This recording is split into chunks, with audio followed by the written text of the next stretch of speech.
A ship is moving south through open water with no distress signal, no deviation flag, no record of trouble. Its manifest lists industrial cargo. Its paperwork is clean, its crew is calm. And somewhere in an office in Tel Aviv, a man named Rafi Eitan is watching a clock.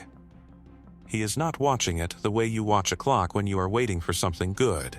He is watching it the way a surgeon watches a monitor during a procedure that has already gone partially wrong, tracking the gap between what should have happened and what is actually happening, calculating how much time remains before the gap becomes irreversible. Eitan is 42 years old. He is not a theorist. He is not an analyst who builds operations on paper and hands them to other people. He is the kind of man who 8 years earlier physically sized Adolf Eichmann in a street in Buenos Aires, held him down in a safe house for 9 days, and personally accompanied him on a flight to stand trial in Jerusalem. He does the work himself.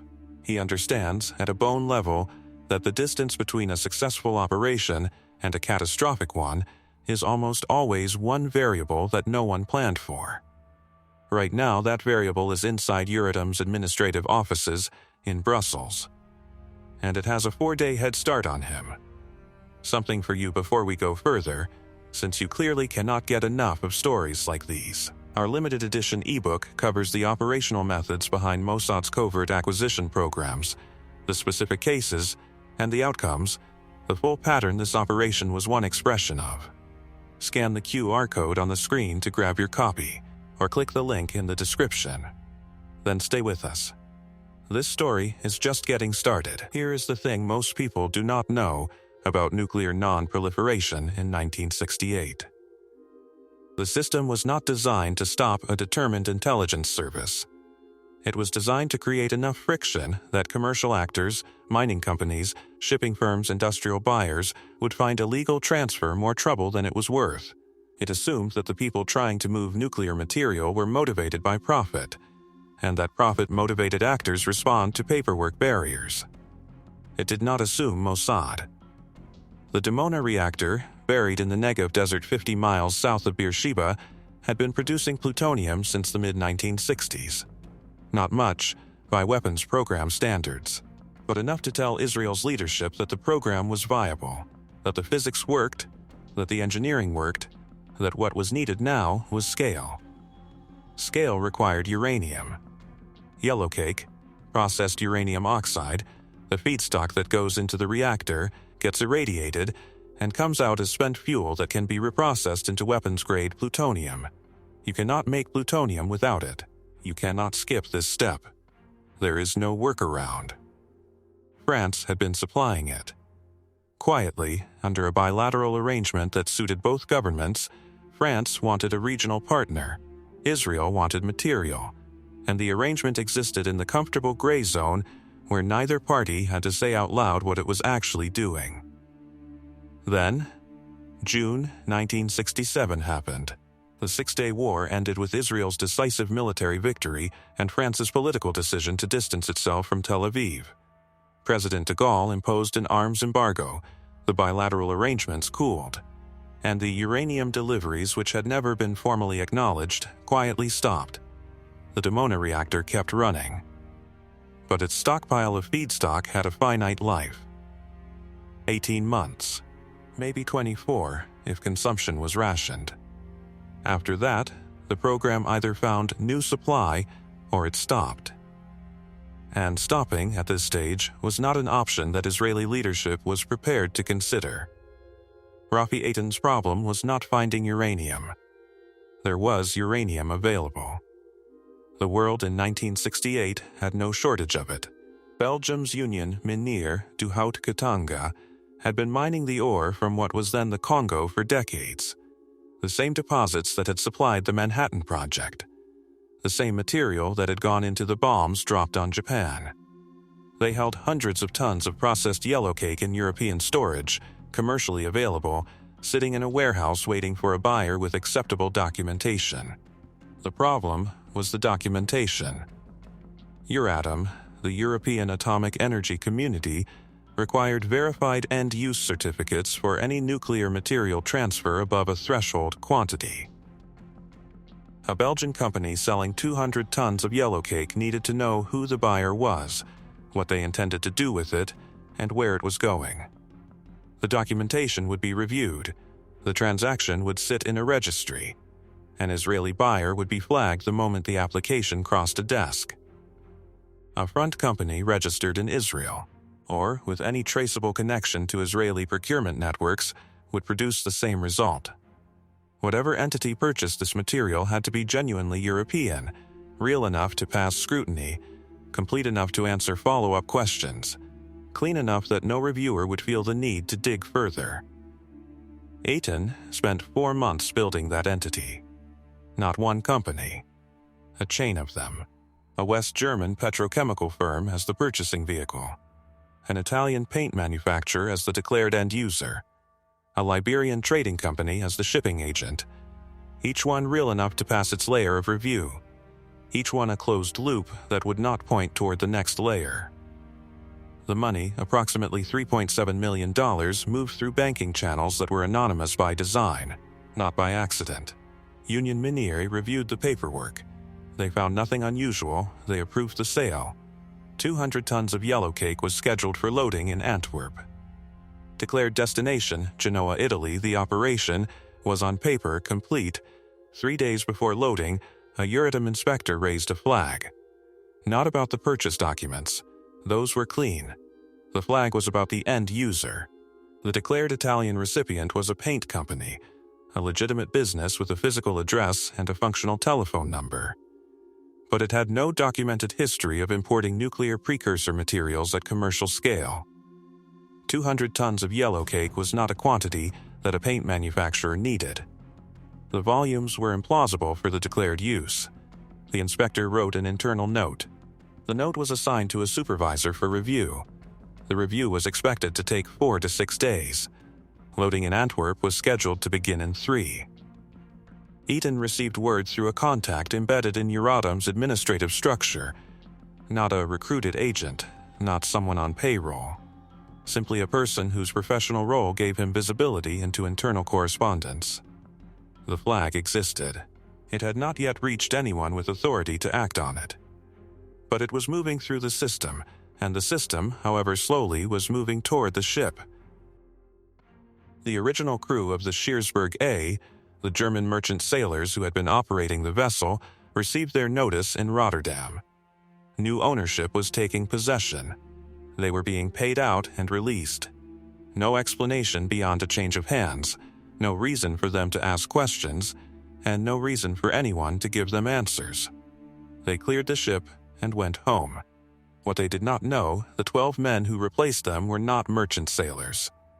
The replacement crew boarded in Rotterdam, familiarized themselves with the vessel's systems and layout, and sailed it to Antwerp. They were operating under false papers that would pass any port inspection.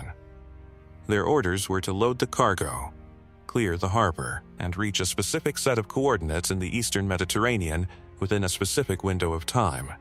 The window was not flexible. The asset waiting on the other end had its own operational constraints.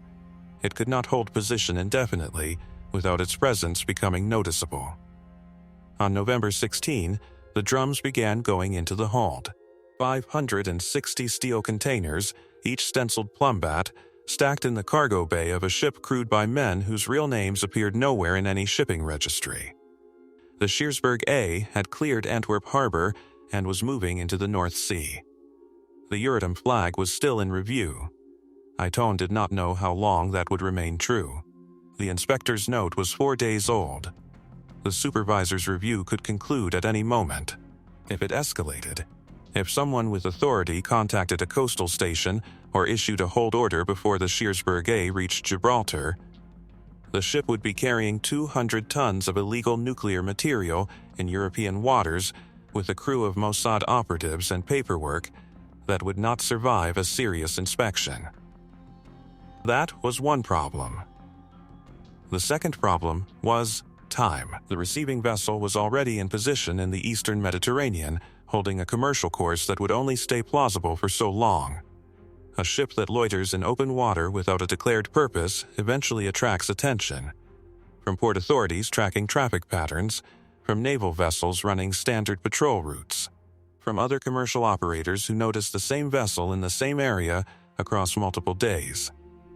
The transfer window was set. It was not a guideline. It was the outer boundary of what the operation could absorb without collapsing on the other end. The Siersburg A had to reach those coordinates before the window closed, and somewhere in Brussels, a piece of paper was still moving through a bureaucratic review process that no one inside the operation could control. Iten watched the clock. He had one more thing to worry about, something he had not told his superiors in full, because he was not certain it was real, and because saying it aloud would have required justifying why he had not accounted for it sooner. There was a file in Bonn. A West German intelligence contact, unconnected to any formal channel, had, on his own initiative, made a phone call. Iten did not know yet what had been said on that call. He did not know who had received it. He did not know if it had produced a record. He knew only that it had happened, and that, if it had produced a record, that record was now somewhere in a system he could not see. The ship cleared the English Channel, the flag in Brussels was still in review, the file in Bonn existed, and the clock kept moving. No recall order, no hold signal, no Coast Guard vessel running parallel with flashing lights, just open water ahead, and the Euratom flag still sitting in a Brussels supervisor's inbox, unresolved, aging. Iten exhaled, not with relief, with the specific tension of a man who knows that the absence of bad news is not the same thing as good news. The flag had not escalated. That was true. But he did not know why it had not escalated, and not knowing the reason meant he could not assess whether it would stay that way for the next 72 hours.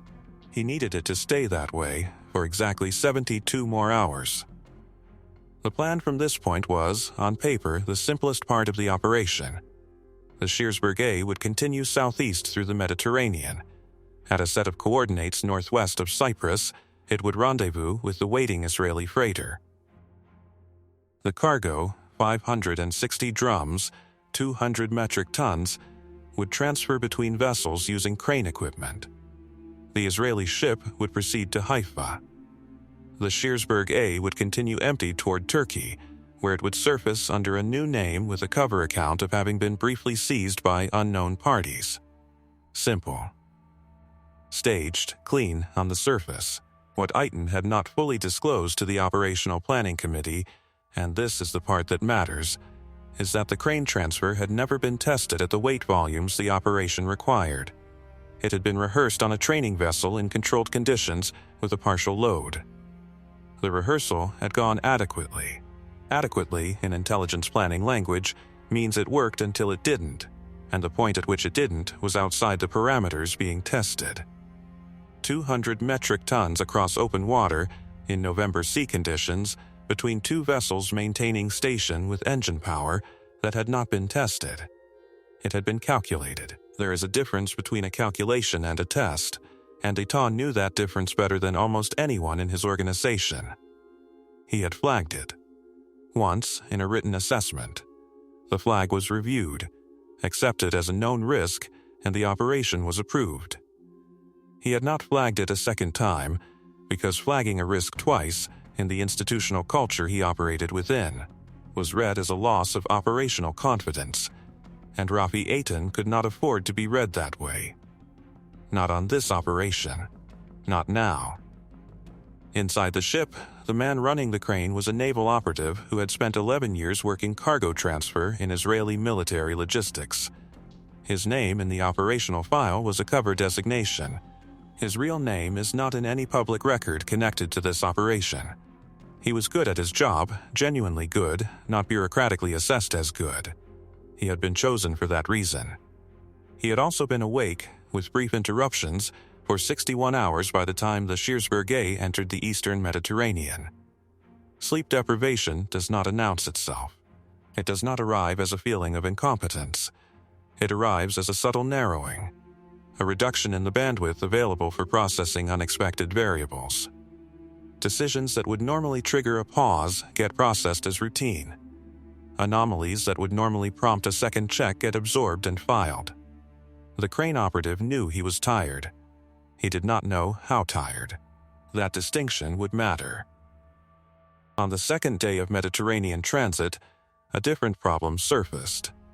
The receiving vessel, the Israeli freighter holding position at the designated coordinates, sent an encrypted communication through the operational channel. Not an emergency. Not an abort signal. A timing adjustment. Weather in the transfer zone had shifted. A low-pressure system moving northeast from North Africa had pushed the sea state above the parameters the operation had modeled as acceptable. The swells were not severe by open ocean standards, but they were sufficient to increase the complexity of crane work between two vessels running in parallel.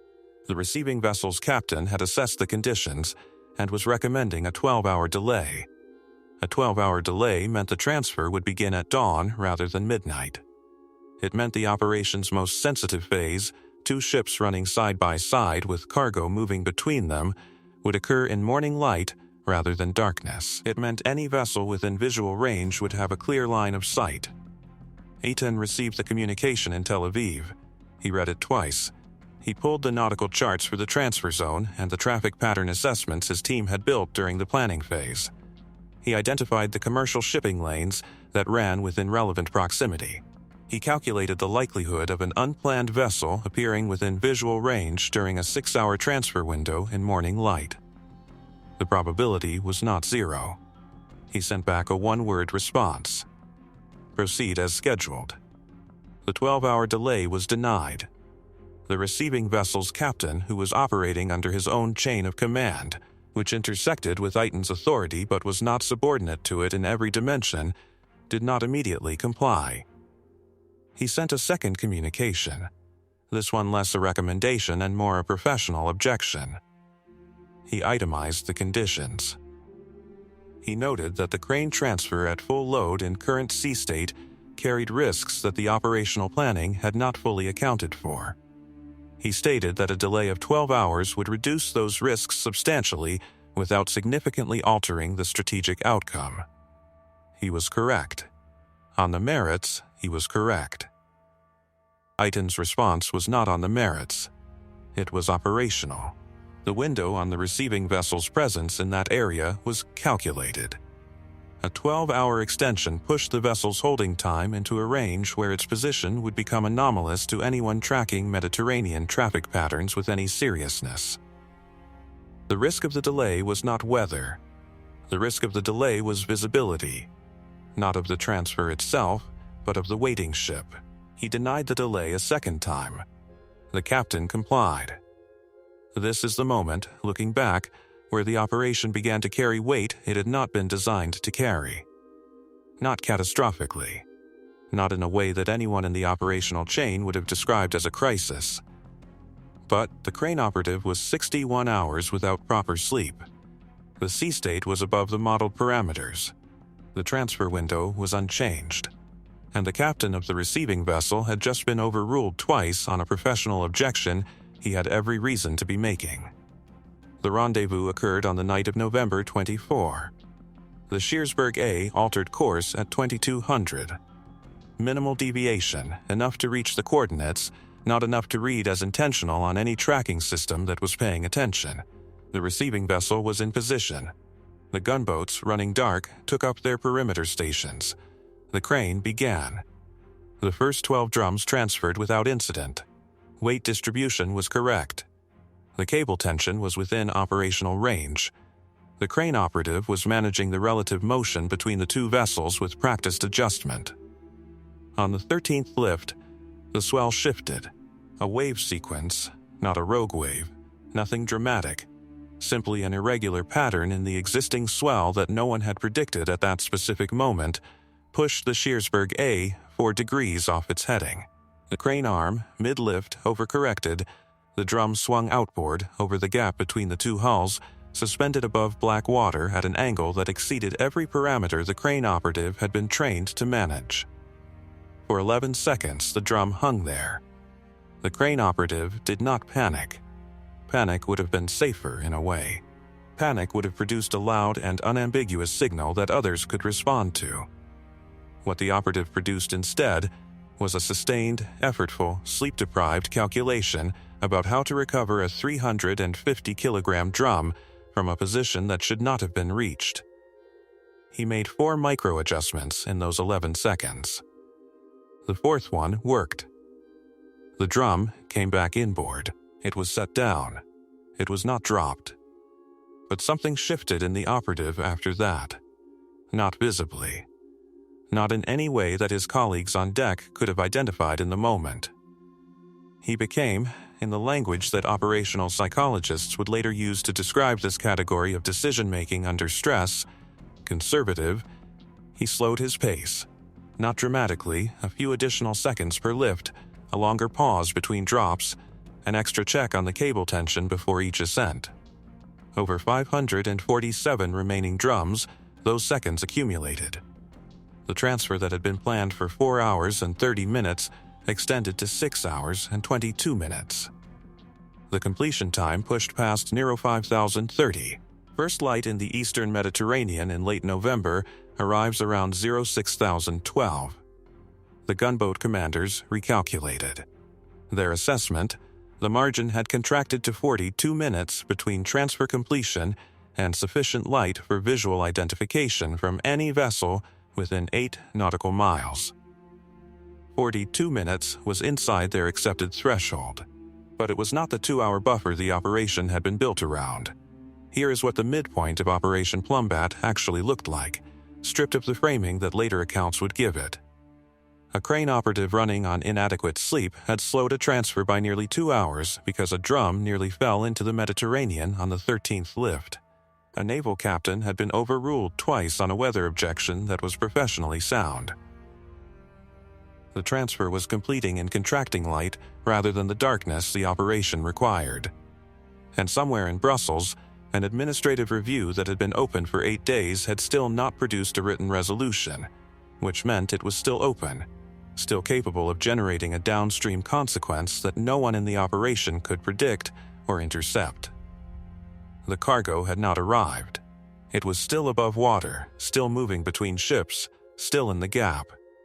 And Eitan, receiving updates in Tel Aviv, was now facing the one question he had not built a contingency for. If the transfer completed but a vessel appeared at range during the final phase, if something recorded the 2 ships in proximity at dawn, what was the response?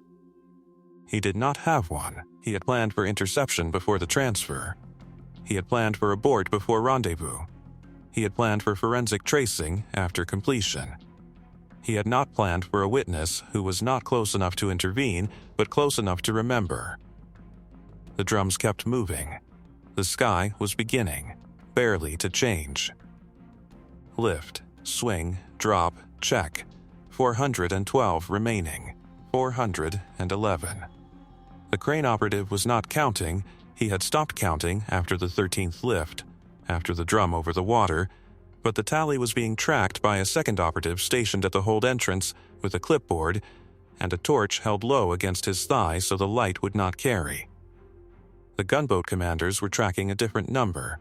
Minutes, at 0317, a contact appeared on the passive radar system of the northern gunboat. Not close. 11 nautical miles northeast, moving southwest at approximately 14 knots. A vessel of indeterminate size, the radar return was consistent with a mid-sized commercial freighter, possibly a bulk carrier running the standard lane from the Turkish coast toward the Suez approaches. Its course, if maintained, would bring it to within 6 nautical miles of the transfer zone in approximately 40 minutes. The gunboat commander sent the contact report to the operational channel. Eitan received it in Tel Aviv. He read the bearing, the speed, the projected course. He did the geometry in his head before his aide could put it on paper. 6 nautical miles. In darkness, with both vessels running reduced lighting, 6 nautical miles was below visual threshold.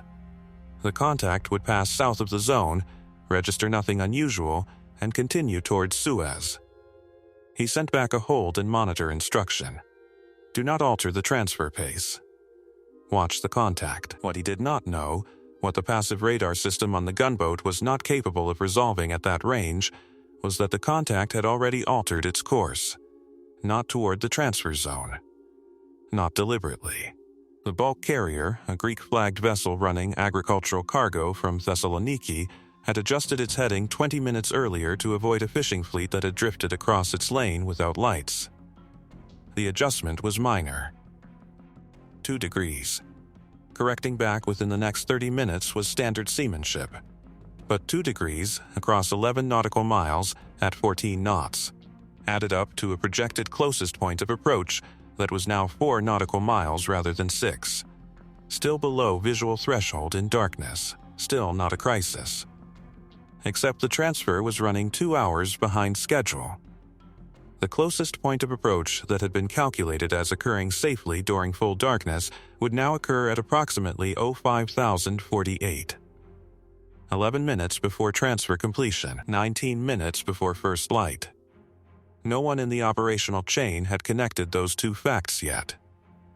At 03,041, the transfer stopped, not because of the contact, because of the crane. A hydraulic line in the crane arm's secondary rotation system had developed a slow leak, not a rupture, not a failure. A seep that had been accumulating pressure loss across the previous 3 hours of continuous operation.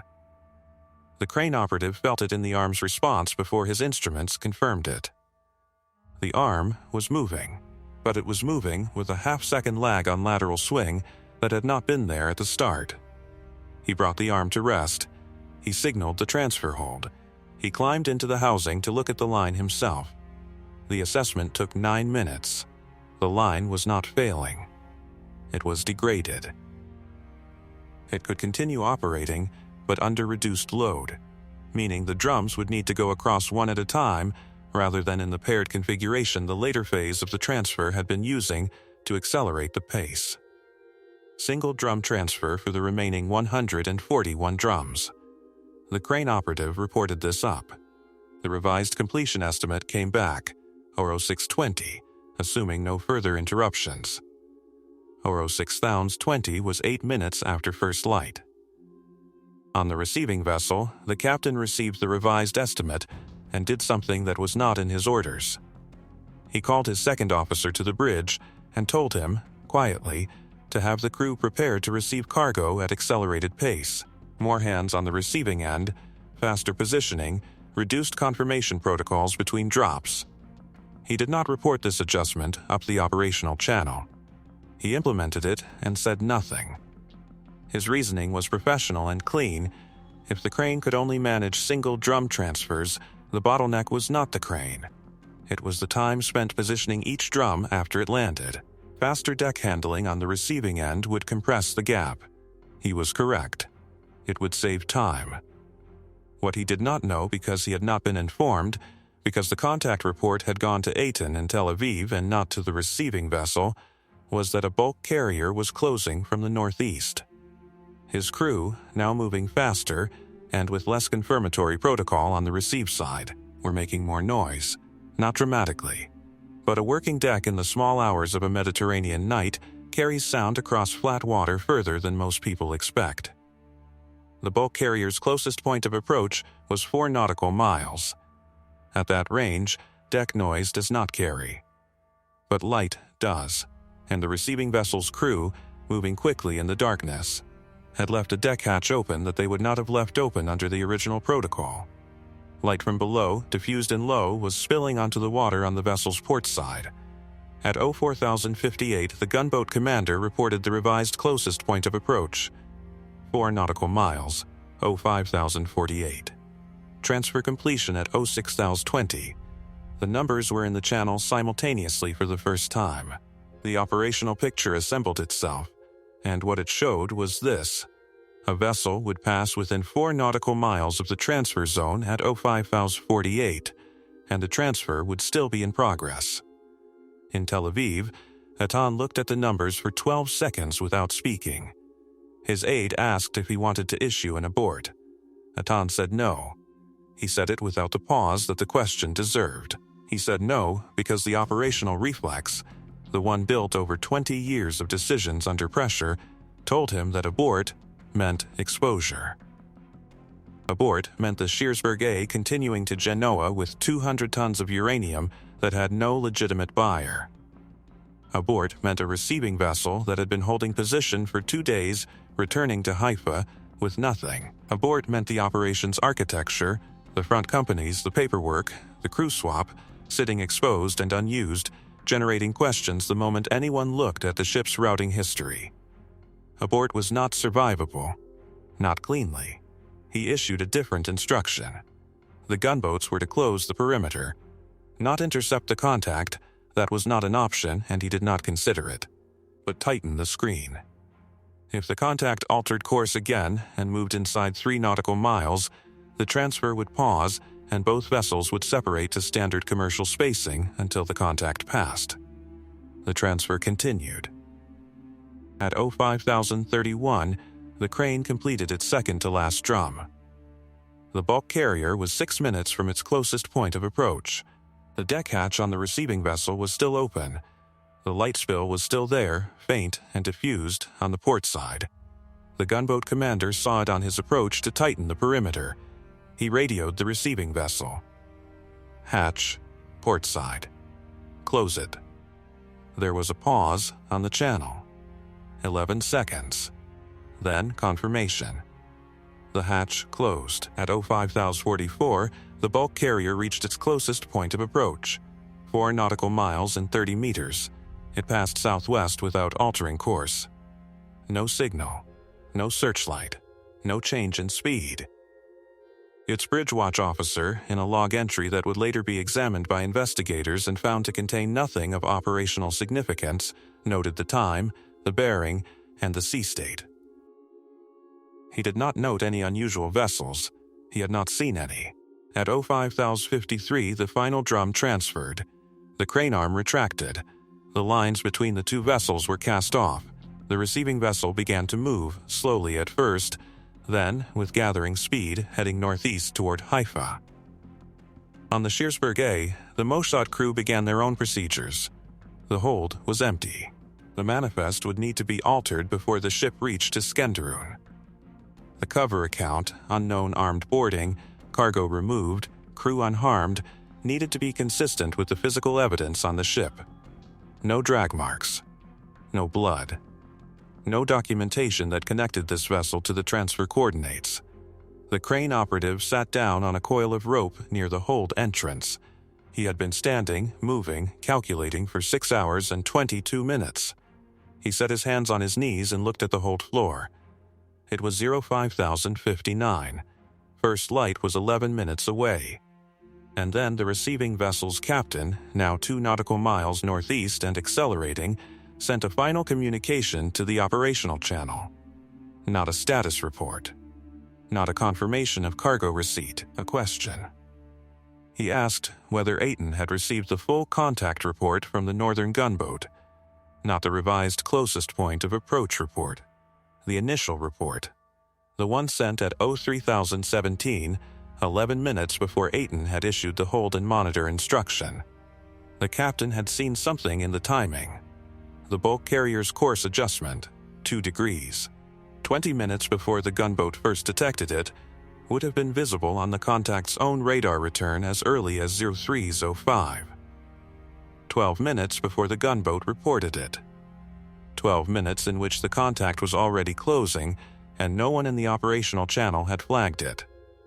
The captain was not accusing anyone. He was asking a professional question about a gap in the reporting chain. Ayton read the message. He did not respond immediately. Because the captain was right, the 12-minute gap was real. And if the contact had altered course a third time, not toward Suez but toward the transfer zone, the first warning would have arrived too late to pause the operation and too late to separate the vessels. The transfer had completed safely, but it had completed safely because the bulk carrier had not altered course a third time, not because the operation had accounted for the possibility that it might. New name on the hull. New flag at the stern.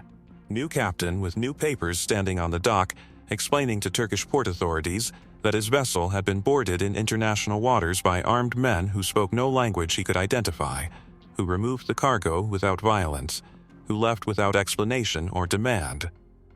The port authority filed the report. It went into a registry. It sat there.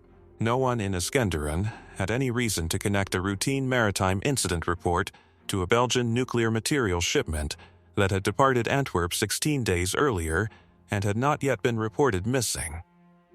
That gap between what had happened and what anyone understood had happened was exactly the gap the operation had been designed to create. And for a while, it held. But consequences do not wait for operations to fully close. They begin in the moment of the first decision, and they run forward on their own schedule. The Uranium inspector who had flagged the Italian end user 8 days before the Scheersberg cleared Antwerp received his supervisor's written response on November 26. The review had found the documentation irregular, but not actionable under existing protocols. The transaction had been approved by the seller in good faith. The shipment was in transit. No hold order was issued. The inspector filed the response and moved on to other work. Except he kept a personal copy of his original flag. Not because he suspected what had actually occurred, because he was the kind of bureaucrat who kept records of decisions he had made that were subsequently overruled as a professional precaution. That copy sat in a folder in his personal files for 9 years. In 1977, when Paul Leventhal stood in Salzburg and publicly attributed the missing uranium to Israel for the first time, the inspector retrieved the folder. He was retired by then. He gave the copy to a journalist. It was one of the documents that formed the evidentiary spine of the 1978 book that reconstructed Operation Plumbat in detail. The flag that had not stopped the operation became the record that exposed it. The precaution of a mid-level bureaucrat outlasted the secrecy of a state intelligence service. The West German intelligence file, the one that had been opened because of the phone call Eton had not been able to fully trace, followed a different trajectory. It was not leaked. It was not published. It was reviewed internally in 1969 by officials who assessed its contents, weighed the diplomatic implications of formally pursuing the question, and made a decision that was never written down in those terms, but was functionally clear. The file would not generate an active investigation. West Germany in 1969 had its own relationship with Israel that did not benefit from public rupture. The political logic of the moment, the moral accounting of the post-war period, the bilateral arrangements that existed beneath the level of formal treaty, all of it argued against pressing a question that, if pressed to its conclusion, would produce an answer that served no one in Bonn. The file was closed. Not destroyed. Closed, it was the captain of the receiving vessel who had identified the 12-minute gap in the reporting chain. That observation, sent up the operational channel, received by Aten, never formally acknowledged, became its own kind of institutional cost. The gap was real. It had not mattered, because the bulk carrier had not altered course. But the operational review that followed Plumbat, conducted internally and never made public, noted it directly. Future maritime transfer operations run by the same unit would require dual reporting channels, both gunboat commanders reporting contact data simultaneously rather than sequentially. A procedural correction, instituted because, on this operation, a 12-minute blind window had existed and no one had caught it until after completion. Iten had built the operation. The operation's near failure had revised the doctrine. That is how institutional learning works, through the cost of the thing that almost went wrong. The cargo reached Dimona and entered the supply chain. At operational levels, the reactor could now sustain production of approximately 10 to 15 kilograms of weapons-grade plutonium per year. The strategic consequence of that number compounded quietly across the following decade. In October 1973, Egyptian and Syrian forces opened simultaneous offensives against Israeli positions in the Sinai and the Golan Heights. The early days of the Yom Kippur War produced territorial losses and casualty rates that Israeli planning had not fully anticipated. At some point during those early days, the precise moment remains disputed in declassified assessments, Israel's leadership moved a number of nuclear weapons to a heightened state of readiness. American intelligence detected the preparation. The United States accelerated its conventional military resupply to Israel at a pace and scale that shifted the material balance of the war within days. The offensive was contained. The territorial losses were reversed. Whether the nuclear alert caused the acceleration, or whether the acceleration would have occurred regardless, is a question that the historical record cannot answer cleanly. What the record shows is the sequence: alert, detection, resupply, reversal. The plutonium that made the alert possible had a supply chain. That supply chain ran through Belgium, through a Liberian shell company, through a crane operative running on inadequate sleep, through 11 seconds above open water in the eastern Mediterranean in November 1968. Strategic consequences do not arrive with labels identifying their origin.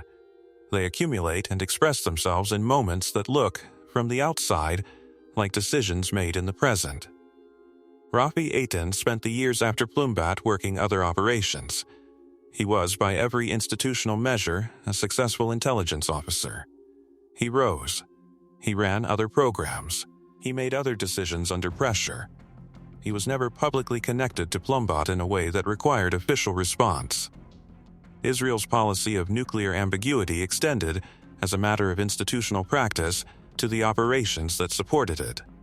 The silence was not accidental. It was structural. The people who knew did not speak. The people who suspected could not prove. What Plumbat cost Eitan was not his career or his standing. It was subtler than that. The operation had worked. But it had worked while carrying risks that he had accepted on behalf of other people: the crane operative, the receiving vessel's captain, the 12 Mossad personnel on the Shearsburg A, without fully disclosing those risks to all of them. The near miss on the 13th drum. The 12-minute gap. The sea state that the captain had objected to twice and been overruled twice. These were not failures. They were the texture of an operation that succeeded despite the places where it nearly didn't. Eitan knew which decisions had been his. He carried that knowledge with him in the way that people who make consequential decisions under incomplete information always carry them.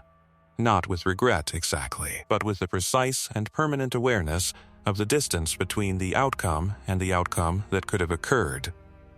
That awareness does not go away.